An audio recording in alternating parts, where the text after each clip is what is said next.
You're a genius.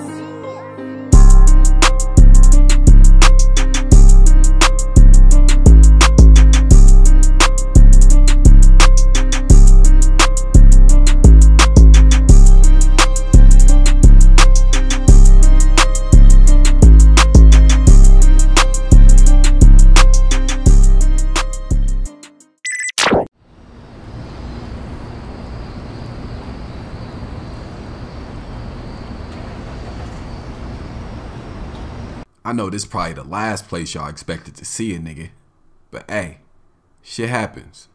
We got a lot of catching up to do, man. These past few weeks of my life, it's been like a roller coaster. It's like I had everything I wanted one day, and then the next day, it was gone. See, first I'm gonna tell y'all how Devin ruined my life, and then I guess I could tell you how I ended up in here. Alright, so look, after doing a little bit of research, I found out that Devin's group of investors are actually being investigated for some shady deals they did in the past. I mean, just looking at this guy's website, you could tell he's full of himself and probably shouldn't be trusted. But I guess I was just so eager to get ahead that I ignored all that. But anyways, so what I think happened was they used dirty money to invest into that Walmart deal. And then after they got a good return on their initial investment, they planned on selling all the stocks for an even larger return. But I messed all that up. See, y'all remember when they flew me out to New York for the first time to meet with the team? And they was trying to convince me to sell all my stocks? Well, that's why. They wanted to get rid of all connections to that Walmart investment before the Fed started to look into it and see where the money came from. So honestly, I don't think it was Devin's plan to rob me from the start, but I think I pretty much left him with no choice when I refused to sell my Walmart stocks. Man, it really pissed me off even thinking about this shit, but I promised to give y'all the results of me getting robbed for all that money, so fuck it, let's get into it. So for starters, we gonna talk about the dealership. Man, like I told y'all before, it hasn't been doing so well. Even after all the promo I did, the sales still aren't where I need them to be. Now y'all remember I did have to pay double to get the building from that old racist dude, and then I spent another bag remodeling the place. So with all that being said, man, we only sold like 4 cars, so I'm still in a deep hole. Now, let's take a look at the trucking company. As I always say, man, this was definitely my best investment. As long as the trucks is on the road, man, we gonna always make money. But y'all remember I showed y'all the trucking company had just made 20 M's, right? Well, out of that 20 million, like 8 million was profit. Well, shit, the majority of that is gone. See, I didn't want to take out another loan from the bank, so that's what I used to buy the dealership and remodel it. Now, I know it's getting kind of complicated, but just follow me, man. We almost through this shit. Now, the dispensary, as I've always said, man, that's Alicia's thing. Of course, I helped set it up and I contribute to the startup costs, but she's in charge of it. So when this whole thing happened with Devin, of course I wanted to know how much money is made, but that's when I seen a whole different side of Alicia. I don't know what it was, man, but I just felt like she was on some real secretive shit. Well, that led to this big ass argument. Man, why you always trying to keep stuff secret? See, that's that shit that I don't like, and I told you I'm not gonna put up with it. You know what? Fuck you, DJ. You told me you would stay out of my business, but now you trying to stick your big ass head in some shit because you done fucked up your money. After the argument, shit, I did what any real nigga would do. I went and got me a bottle and I hit the road. Since everything went down with Devin, I've been noticing myself drinking and smoking a lot more. Now, of course, Alicia think I'm developing a problem, but I don't think so. I'm just like, shit, man, let me live, bro. Get off my back. But anyways, I admit maybe I was a little drunk and I definitely shouldn't have been driving. I ended up getting stopped by Officer Dickhead who said I was swerving. I know I wasn't swerving, but anyways, man, after taking the breathalyzer, turns out I was about 3 times over the legal limit. So that's how I ended up in here. But it's all good, man. I'm bonding right out. I ain't broke. The only problem is them niggas impounded my car. Now, I definitely don't want to see Alicia right now, so I called my pops and he should be down to get me any minute. Look, son, I can only imagine how you feeling right now. I know you want your lick back, but trust me, revenge is not the answer. So I should pretty much just let this man rob me. Come on, Pops, you know me better than that. That's not what I'm saying, but some things you just have to let the universe handle. Trust me, Devin is going to get his karma, but you throwing your life away doesn't do anybody any good. Besides, you got a seed out here now depending on you. Say, man, it's crazy hearing my pops talk about let shit go. Because I remember when I was younger, this nigga used to step on shit. But hey, I don't know what type of new spiritual wave he on, but I ain't there yet. See, I was always taught if something's bothering you, you forget about it or you get around it. If you can't forget about it, then you kill about it. And shit, that's where it's at with me, for real. See, I ain't even tell y'all Alicia not letting me come back to the house that I'm paying for. I tried to get in after I got released, but the building manager said he had instructions to not give me access. So I call Alicia and she gonna tell me, DJ, you been toxic since this shit happened, and until you stop smoking and drinking, I don't want you around our baby. Goodbye. see, that's that shit that I hate. She always gotta take shit to the max. So anyways, man, my pops has let me crash at one of his rental properties over in Mirror Park. At least until I get my family back. Alright y'all, so we just got dropped off by Pops over here at the trucking office, man. I had some clothes stashed, so I was able to take a shower, man, shave my face and change my clothes, man. I've been wearing the same damn clothes for like 2 days now. Like I said, man, Alicia wouldn't let me back in the crib, bruh. It's a sad case, man. We down bad right now, but we gonna shake back, man. I'm really finna make a big change with this series. For the most part, I've been kind of trying to keep it positive, but I kind of want to add like some action, some drama, some hood shit to this series. So next episode, y'all gonna see what I'm talking about, man. It's finna get pretty intense, man. But for right now, we finna tap in, bro. The money don't stop, the work don't stop. So we finna tap in and see if we can find us a load real quick on the load board. I got a dope story time, so make sure you stick around for that. So let's go ahead and see what we can find real quick. Now, as I told you guys before, man, pretty much all the money that we had saved up in the trucking company, I used that to open up the dealership, the new dealership, the remodeling, all of that. So now inside the trucking company, we literally only have a total of $371,000. And as I always say, that is not all profit. I have to use that to pay my employees, pay the trucking insurance. Like, bruh, we down pretty bad. Like, in the trucking world, this right here is kind of borderline broke when you when you owning a business, bruh. So yeah, man, we definitely got to get to it. So we finna go ahead and find us a job real quick. We're gonna use our own truck, that way we get paid some more money. Dang, bruh, I'm honestly thinking like I'm trying to get something close to like 20,000, like a $20,000 job, for real, because this other little chump change ain't gonna cut it for us. And honestly, the biggest I think I seen was 16,000. So that'll probably be the one that we go ahead and take. Let me see where to go. 16, where'd it go? Okay, here we go right here. Transported preserves. So that's cool. And we don't need any, special, badges or skills or anything like this for this job. So yeah, man, super easy. Looks like it's about 8 kilometers, however long that is in miles, man. So let me go ahead and start this job. We got to get us a truck real quick though before anything. So let me get a truck pulled up outside. I think today we will select let's go ahead and take the Kenworth today, man. We're gonna take the Kenworth. Alright guys, so I got the truck pulled up. I got it hooked up to the trailer. Like I said, this is an order of preserves, so it does need to be refrigerated. So this is what we'll call a reefer load, just short for refrigerated load. And that little battery pack type of thing that you see on the front of the trailer, that's pretty much the refrigerator that keeps the preserves cold. So let's go ahead and get into it, man. We got a pretty long trip today, but like I said, bro, we need the money, so we are leaving from right here and taking this bad boy all the way across town, bro, to the boonies right here, man, to a lumber yard. So I don't know why the hell they need some preserves. Maybe they stay out there overnight or whatever the case may be, but that ain't none of our business. Our business is getting the load there on time and safely. So let's go ahead and get into it, guys. Now, man, this story time, bruh, this story time is actually a very monumental moment in my life. I always ask that you guys don't judge. Just please don't judge. I try to keep it pure. I try to keep it honest. All the stories I tell are true. So if you guys were tapped in at like 3 o'clock in the morning last night, I actually went live while I was making some stuff for Hood Life, and I told this story. It was like 60 people on there, so I'm gonna go ahead and retell it just because I had a few people hit me up saying like, bro, like that story you told was like kind of heartbreaking, but it was like some real shit, bro. So I'm gonna go ahead and tell it again for you guys if you already heard it, man. I apologize, man, but yeah, we're gonna go ahead and tell it again. Let me actually go ahead and get by this gate real quick, because they always be hating on me at this gate. So let's get by this gate real quick. Alright y'all, we in action, man. So listen, bro, this story comes when I think I'm in 7th grade at the time, right? So boom, I'ma just use the real names, because hey, it is what it is, man. It's a true story. And like I said, bro, it really, oh no, come on, bro, it really changed my perspective on a lot of stuff, man. It really actually broke my heart, to be honest with you. So I'm gonna go ahead and tell it, man. Like I said, just don't judge. So check this out, right? So boom, in middle school I had this best friend, like I'm talking about like my homie. His name was Ricky.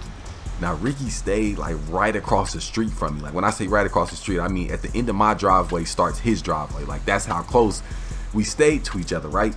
So boom, I'm over Ricky's house like all the time. Like Ricky was like the kid in the neighborhood that had everything before everybody else. I'm talking about like, y'all remember the little mini crotch rockets, like the motorbikes or whatever?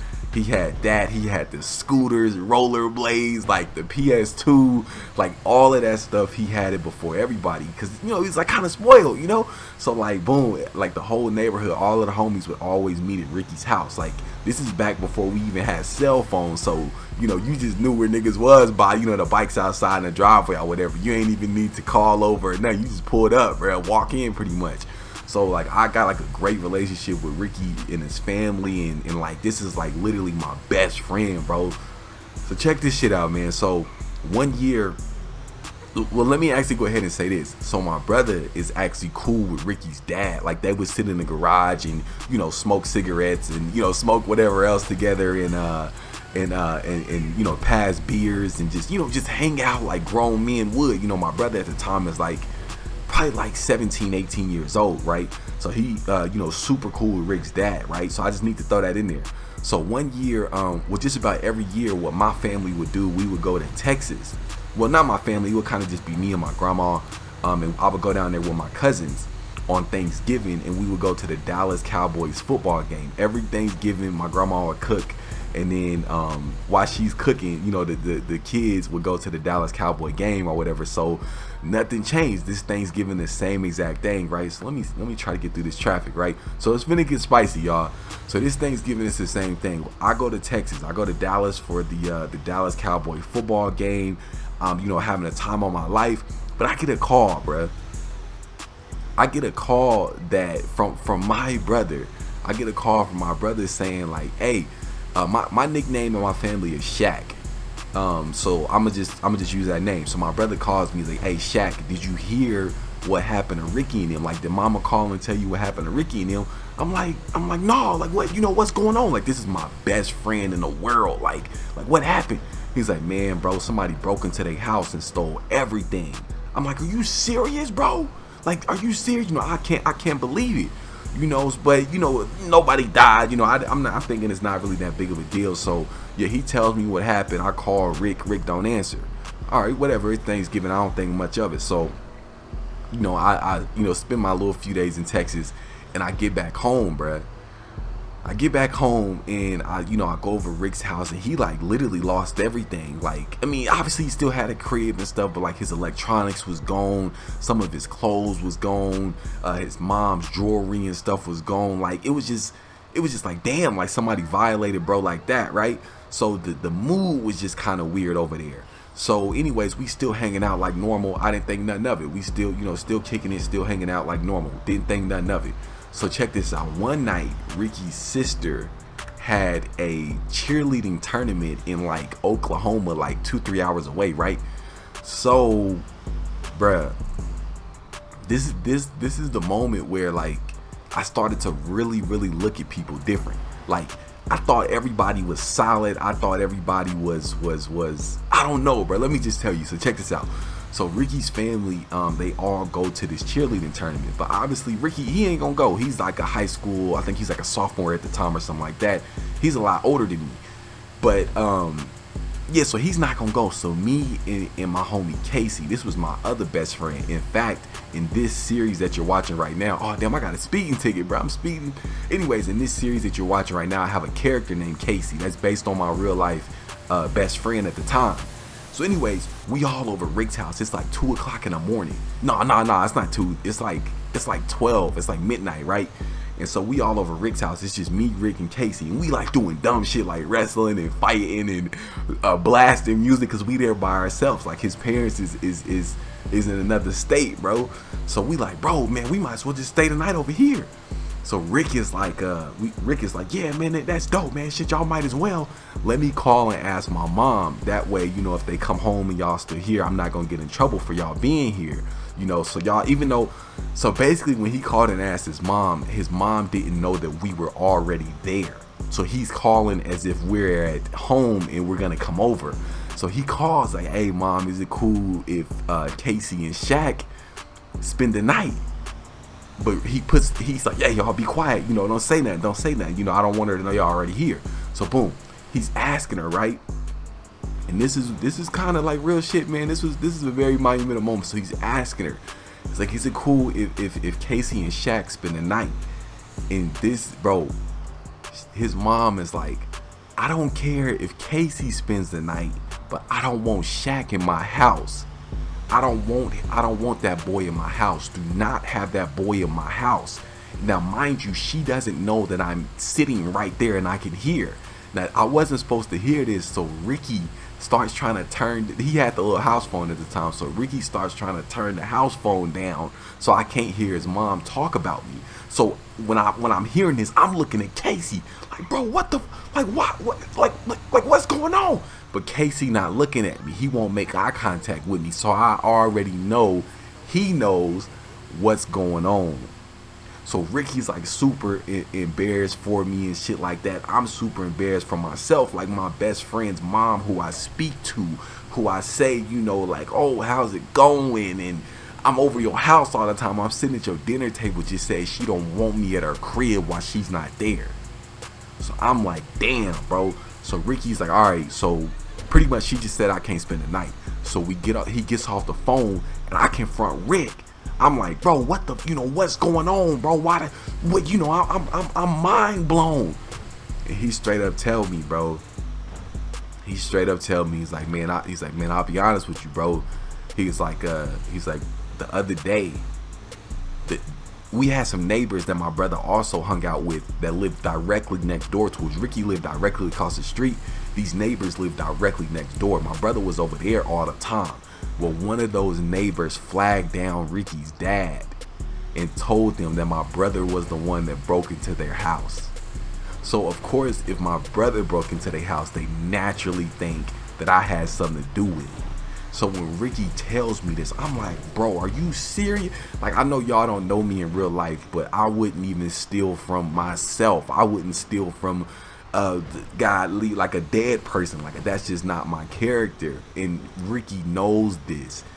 But for him to think that I would have something to do with that, like, really blew my mind, bro. So I'm sitting here listening to him tell me, like, pretty much like, yeah, bro, you know, she just don't want you here. And, you know, ever since they came and told my dad that, like, man, we just kind of been looking at you different. Like, I'm looking at this nigga like he's speaking Spanish. My mind is blown, G. So boom, I'm like, man, this is crazy. I gotta tell my mom. I have to tell my mom this, because my brother didn't tell me. My brother told me somebody broke in his house, but to this day, he's never confirmed if it was him or not. Like never, bro. This is like 10 years ago, bro. So anyways, I'm like, bro, I gotta go tell my mom. Now, mind you, it's like 12 o'clock in the morning. So I'm like, bro, I gotta go tell my mom. And Rick, they gonna have me do this tight ass turn, man. And of course, Ricky's like, no, you can't tell your mom, because if you do, obviously she's gonna say something to my mom. If she say something to my mom, I'm gonna have to explain why you was already over here in the house when they wasn't here. Because I remember I wasn't supposed to hear his mom say that about me. Y'all remember that, right? So I'm like, man, bro, I promise she ain't gonna say that. I just gotta tell her this. I can't believe my brother would do something like this. You know, in Ricky's face, obviously I'm taking his side, but in my heart, I'm thinking my brother wouldn't do nothing like this, right? So boom, I leave. I go right across the street. I call my mom on the phone first from Ricky's house phone. I'm like, mama, I gotta tell you something, but you gotta promise not to say nothing to nobody else. Now, y'all know how my mom is. Oh, damn, my fault, y'all. I know I just hurt y'all eyes. I hit the damn rail. My bad, y'all. I'm too deep in this story. We still good, though. We still good. My bad, y'all. But anyways, so yeah, I tell my mom, you know, you can't say nothing to nobody, right? And she's like, oh, I don't care what you talking about. You need to tell me what's going on. Man, they really got me delivering this load to the damn top of a mountain, bro. This is crazy. So anyways, y'all, the story finna get good, man. So look, bruh, I go tell my mom about it or whatever. I have her promise not to say anything. And of course, after I tell her what happened, she's like, oh, okay, well, I'm gonna talk to his mom tomorrow. Like, goddamn, mama, I just had you promise not to say anything. Like, bruh, come on, man. So, long story longer, I guess. I get my clothes and I go back over to Rick's house. And Rick's like, I'm just over there chilling. I'm like, man, bro, I done been over here an hour. Your mom said she don't want me here. I'm just finna dip. He's like, nah, bro. I'm just gonna call her back. Bro. So he calls her back. The same situation. She doesn't know I'm there. I'm quiet. Me and Casey quiet. And I still hear her on the phone. We sitting right next to Rick. And he's like, come on, mama. It's not the same without Shaq. We gotta have Shaq over here. Come on, mama. It's not the same. And I promise we ain't gonna get into that. We ain't gonna do nothing. And Ricky's mom was like this, bruh. She was, this is crazy. I still hear her voice in my head to this day. And it's nothing against her, you know, obviously. But it's just crazy. But she was like,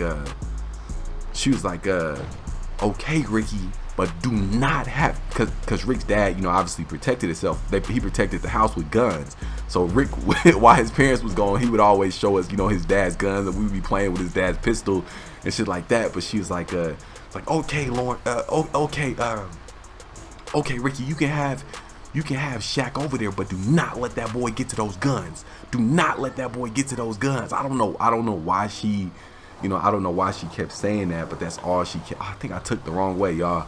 That's all she kept saying was like, do not let that boy get to those guns. Do not let that boy get to those guns. He can stay, but I don't want him by those guns. And that's all she kept saying, bro. And so I'm like just sitting there, man, like this is crazy. Like my mind is blown. So I end up, you know, of course, spending the night. We end up kicking it. Nothing happened. So I don't, to this day, I don't know if my mom ever confronted his mom about it or said anything about it, because that was like where it ended, right, for the most part. So check this out. Oh damn, my truck's smoking and stuff. We only hit one thing. That's crazy. This is probably the best delivery we did have, for real.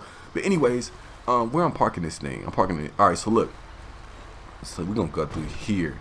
So yeah, was my truck stopping? What did I hit? Oh, okay, there we go. So yeah, check this out. So boom, so that happens, and then this situation happened. And like I said, this whole situation made me look at people different, simply because how did my tires bust? How did my tires always bust? That gotta be a glitch, man. That gotta be a glitch, bro. But hey, man, I'm finna go ahead and do this delivery real quick, and I'm gonna finish this story. I'm gonna see if they can help me change this damn tire. Y'all just give me one quick second. Let me drop this load real quick. All right, y'all, we got the load dropped, man. I made $17,000 of it, $17,000, excuse me.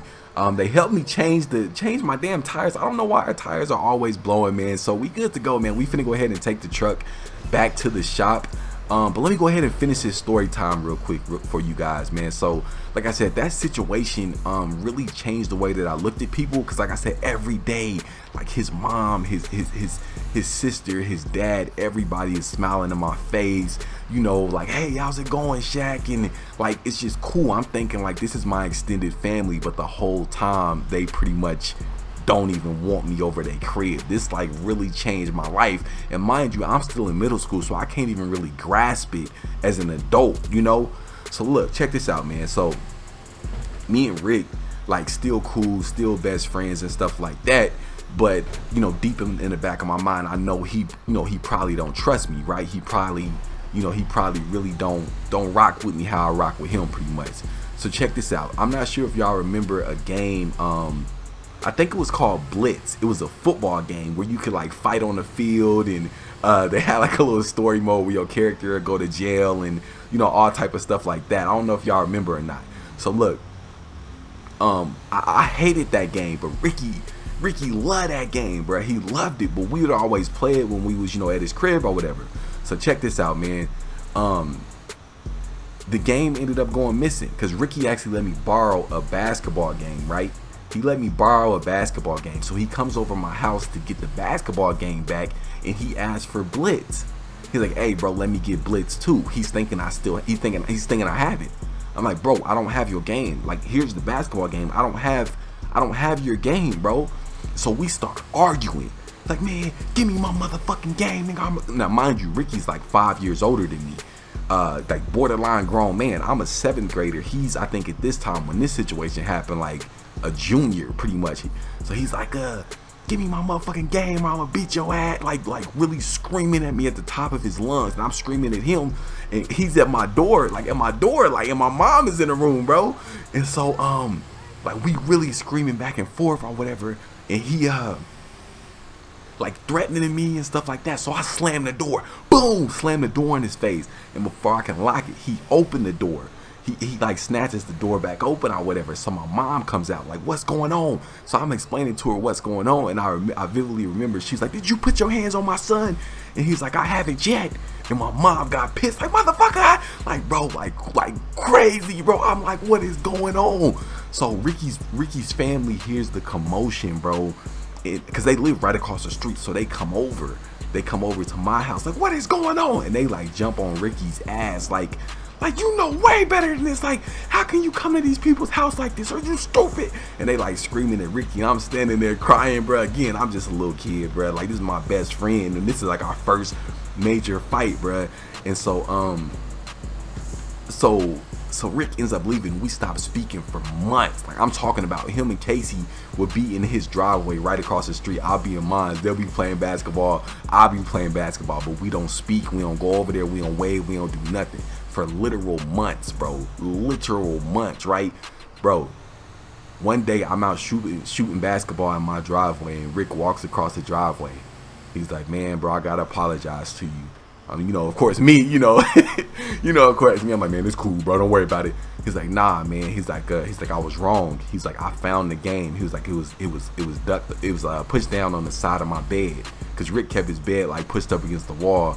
And y'all remember them PS2 games used to come in them big ass cases. Well, his game, the Blitz game, I think it's like Blitz the League or something like that. It was on the side of his bed, bro. And he thought that I took his game, or I wasn't trying to give it back, or was trying to steal from him. So the reason I told that story too was because Rick knew I hated that game. I hated it. I never liked it. I never wanted to play it. But I think because my brother was accused of breaking in his house, it made him question my integrity. So it was probably one of the things, like, even though I know he don't like this game, I don't got it at my crib, so this nigga had to steal it, like one of them type situations. And man, bro, this like that first situation, like, pretty much like literally ruined me and Rick's friendship. Like shit was crazy, bro. Shit was crazy. Like I said, to this day, my brother has never confessed to. I don't know. I literally can't say if he did it or not. Broke into them people's house, man. But like, me and Rick don't even talk anymore. Obviously, if we see each other, we'll still speak and stuff like that. But this is someone that like was best friends to damn near like complete strangers, man. Crazy. So yeah, man, I just wanted to tell that story. Like I said, I told it last night just randomly on a live stream, and people was like literally messaging me just talking about how crazy it was. So I wanted to share it with y'all, man. I try to keep the story times entertaining as well as the series entertaining. Like I said, next episode we finna turn it up. We finna kind of add in like a hood drama element to it. Not too crazy, but it's gonna be pretty lit, I promise you. So yeah, man, we are on our way to take the truck back right now. I'm gonna go ahead and stop the video here. I hope you guys enjoyed this. Also have to give a huge shout out to my guy Zavi. He is the one that provides all the beats for this, well, pretty much all my series. The link to his channel is in the video description. Like always, guys, man, thank you so much for showing love to the channel. If you haven't already, smack that subscribe button. Don't forget to like the video, and I'm on to the next one.